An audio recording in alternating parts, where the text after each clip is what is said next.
मध्य प्रदेश में स्थिति ये हो गई कि रेत माफिया जो हैं वो बेलगाम हो गए हैं। मुरैना से ये बड़ी खबर है। रेत माफिया पर वन विभाग ने कार्रवाई की है। वन विभाग की टीम ने रेत माफिया पर हवाई फायरिंग की है। कार्रवाई को देखकर चंबल नदी पार करके राजस्थान माफिया पहुंचे हैं। रेंजर ने चंबल नदी पर पहुंचकर कार्रवाई की है। माफियाओं को राजस्थान और मुरैना के बदमाशों ने संरक्षण दे रखा है।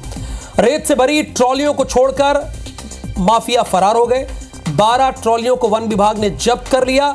चिन्नौनी घाट पर अवैध रेत उत्खनन हो रहा था, जिसकी तस्वीरें भी हम दिखा रहे हैं। चलिए, कम से कम यहां पर वन विभाग ने कार्रवाई की, वन विभाग ने पकड़ा 12 ट्रॉलियों को, वरना तो ये माफिया इतने बेखौफ है मध्य प्रदेश में कि ये पुलिस और वन विभाग पर खुद ही हमला कर देते हैं।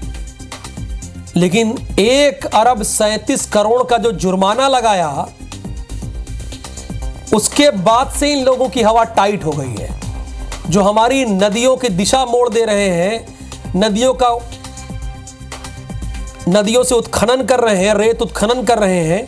और बड़ी बात यह है कि इसमें राजस्थान और मुरैना के लोगों का संरक्षण भी इन्हें प्राप्त है। रेत माफियाओं पर यह बड़ा एक्शन, जिसकी सबसे पहले तस्वीरें हम आपको दिखा रहे हैं। टीम पर रेत माफिया ने हवाई फायरिंग भी की। रेंजर ने चंबल नदी पहुंचकर यह कार्रवाई की। सतेंद्र सिंह तोमर इस वक्त हमारे साथ लाइव जुड़े हैं मुरैना से।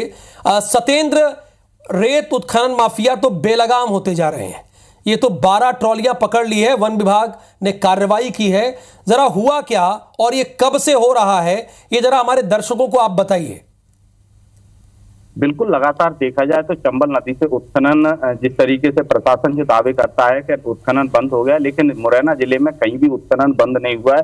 जिस तरीके से जो कार्रवाई आंकड़े दिखाए जाते हैं, वो आंकड़े भी निराधार कहीं ना कहीं गलत देखने को आते हैं। और जैसे ही ये चंबल नदी पर वन विभाग की टीम को सूचना मिली थी कि चिन्नौनी घाट पर रेत का अवैध उत्खनन हो गया, क्योंकि चिन्नौनी इलाके में 3 जगह जो रेत का अवैध उत्खनन है वो सबसे ज्यादा होता है। एक तो तिनोकर घाट है, दूसरा चिन्नौनी चंबल का घाट है और एक भर्रा घाट है। इस इलाके में राजस्थान के जो बदमाश हैं, चाहे वो जगन गुर्जर जो पूर्व दस्यु रहे हों, उनके भतीजे और उनके परिवार के लोग, या मुरैना के कुछ जो बदमाश इनामी 10-10 हजार या 5 हजार के जो इनामी बदमाश हैं, वो इस उत्खनन में ये लोग मिले हुए हैं। और इनको कहीं ना कहीं देखने में ये आता है कि राजनेताओं का संरक्षण प्राप्त है, इस कारण से इस पर कार्रवाई नहीं होती है। जैसे ही वन विभाग की टीम को कार्रवाई सूचना मिली तो उन्होंने जाकर चिन्नौनी चंबल जो घाट है, चिन्नौनी थाना इलाके में आता है, उसी घाट पर जाकर जब कार्रवाई की तो जो माफिया है उन्होंने उन पर फायरिंग का भी प्रयास किया गया है। और जिस तरीके से जो ट्रैक्टर ट्रॉलियों को लेकर वो राजस्थान की तरफ भगे हैं, और जो 12 ट्रॉलियों को जो छोड़कर गए हैं, उन्हें वन विभाग ने जब्त कर लिया है। कुछ माफियाओं को भी चिन्हित किया जा रहा है,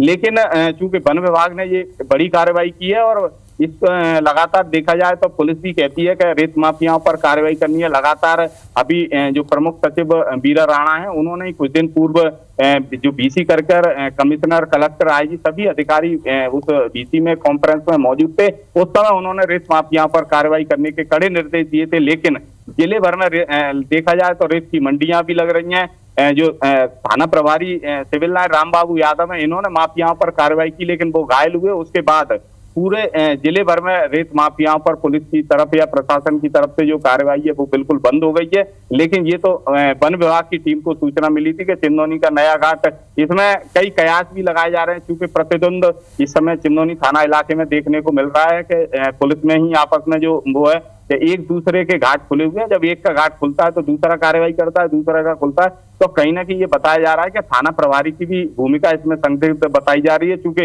रेत का उत्खनन कई लंबे समय से ये घाट बंद पड़ा था। जैसे ही थाना प्रभारी छुट्टी गए हैं, बताया जा रहा है कि छुट्टी जाने से पहले इस घाट को चालू करा कर गए हैं। उसका एक बड़ा कारण है कि कहीं ना कहीं जो भिंड जिले में जिस तरीके से जो माफिया है वो थाने या जो भी वन विभाग माइनिंग जो भी रहते हैं, उनको एक मोटी रकम देकर इस उत्खनन में वो करते हैं। ऐसे ही अब मुरैना जिले में ही भिंड के पैटर्न पर ही शुरू हो गया है। जिस तरीके से चूंकि अधिकारियों को मोटी रकम पुलिस के जो थानों में जो बैठे हैं, वो वन विभाग माइनिंग विभाग, ये लगातार इस तरह क्यों बेलगाम होते जा रहे हैं, सतेंद्र ने बताया है।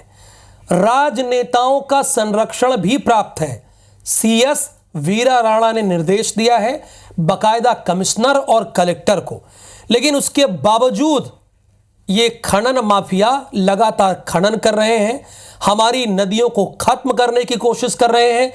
ये तो कहिए वन विभाग का कि इनकी 12 ट्रॉलियां पकड़ ली गई, वरना ये तो गोली मारकर फरार हो जाते हैं। शुक्रिया इस पूरी जानकारी के लिए।